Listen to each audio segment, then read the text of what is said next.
61A lecture number 33. Announcements. Homework 8 is due on Thursday. The SCHEME project is due next Tuesday.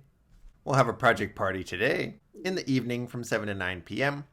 Checkpoint 1 is due today. Checkpoint 2 is due Friday. And you get an early submission bonus point for completing it by Monday. SCHEME project is big. Please get started. The completely optional SCHEME Recursive Art Contest entries are due the Monday after Thanksgiving. Feel free to enter just by drawing some SCHEME art with your SCHEME interpreter.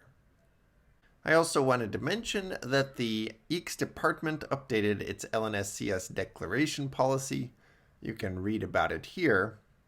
Regarding 61A, the policy says that a letter grade will be computed for all students, regardless of what grading option you elect.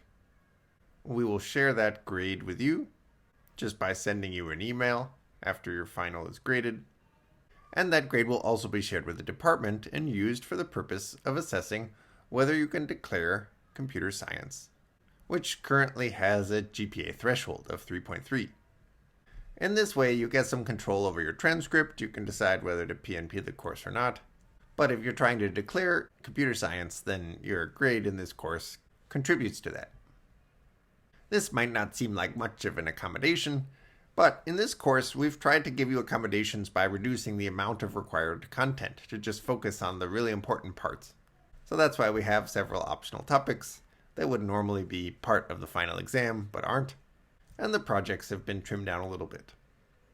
We've tried to do this carefully to only leave out topics that really are just nice to know as opposed to something you have to know in order to continue on in computer science and be effective. So I hope you're not too stressed out. Hang in there. We're in the home stretch.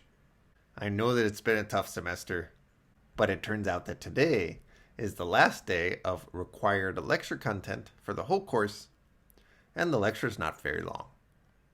I do encourage you to watch the rest of the lectures in the course.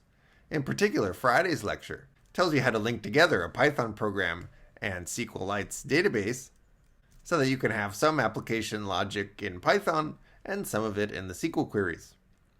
And the example that we do about playing blackjack is kind of fun. Here are all the important links for the rest of the week.